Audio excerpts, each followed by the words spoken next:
Assalamualaikum warahmatullahi wabarakatuh. Perkenalkan, nama saya Elza Nugraini, NPM 312. Di sini saya akan membahas tentang pengembangan produk dan layanan. Membahas tentang yang pertama, munculkan inovasi, desain dan kreativitas. Yang kedua, strategis pengembangan produk dan layanan.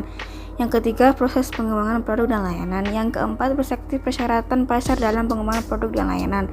Dan yang terakhir yaitu perspektif sumber daya operasi pada produk dan layanan. Yang pertama, memunculkan inovasi, desain, dan kreativitas. Inovasi adalah suatu proses atau hasil pengembangan pemanfaatan suatu produk atau sumber daya yang telah ada sebelumnya, sehingga memiliki nilai yang lebih berarti. Desain adalah rancangan dari suatu produk atau benda yang akan dibuat. Desain dapat berupa sketsa, gambar, atau model. Desain digunakan untuk merancang banyak hal mulai dari perabatan, rumah, karya seni, dan pakaian hingga jalan raya. Kreativitas adalah mengarah pada proses penciptaan ide atau sesuatu yang baru. Ide yang tercipta dari kreativitas benar original atau berbeda dengan yang lain dan memiliki keunikan tersendiri. Yang kedua, membahas strategis pengembangan produk dan layanan. Yang pertama, strategi peningkatan kualitas. Strategi ini merujuk pada peningkatan kecepatan dan ketepatan pelayanan terhadap konsumen. Yang kedua, strategi peningkatan keistimewaan produk. Keistimewaan produk terdiri atas 4, yaitu kualitas bahan baku yang dipakai, keanekaragaman, kenyamanan pemakaian bagi penggunanya, serta adanya aksesori tambahan. Yang ketiga, strategi peningkatan gaya produk. Strategi ini merujuk pada peningkatan nilai tampilan dari suatu produk seperti pemilihan warna yang tepat, rancangan desain yang bagus, dan serta bentuk kemasan yang menarik. Lalu yang ketiga, membahas proses pengembangan produk dan layanan. Yang pertama, generasi ide.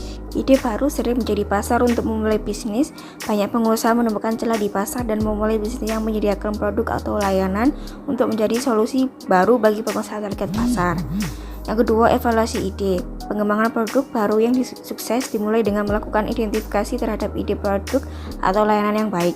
Setiap ide haruslah dievaluasi secara hati-hati untuk menentukan ide mana yang layak untuk diterapkan dan yang mana harus dibuang. Yang ketiga, definisi konsep. Kunci untuk melakukan penelitian dan pengembangan yang sukses adalah dengan melakukan riset pasar yang luas.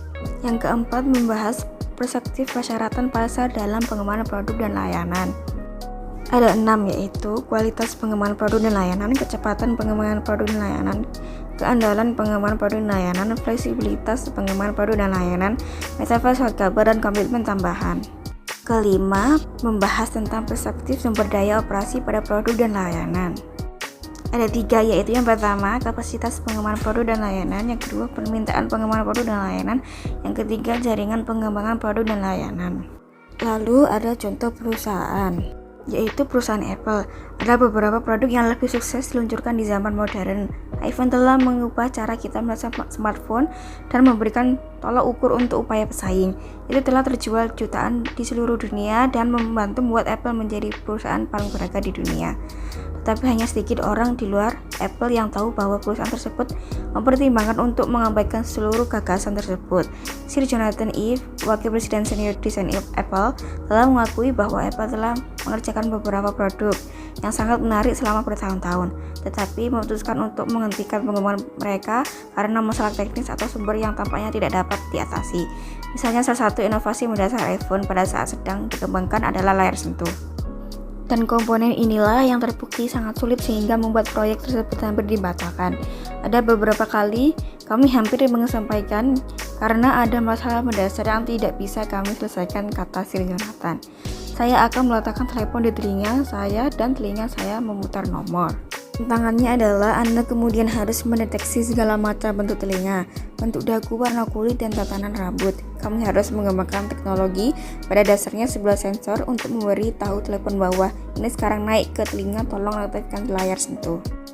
Fakta bahwa para desainer Apple mengatasi beberapa kesalahan teknologi dan produksi selama pengembangannya sebagian merupakan bukti kepercayaan tim desain, baik dalam keterampilan teknologi mereka maupun dalam pemahaman mereka tentang apa yang akan dipilih orang. Namun Apple menghindari melakukan riset pasar saat merancang produknya. Kebijakan yang diperkenalkan oleh Steve Jobs mendiang kepala eksekutifnya. Sekian dari saya yang bisa saya sampaikan. Terima kasih. Wassalamualaikum warahmatullahi wabarakatuh.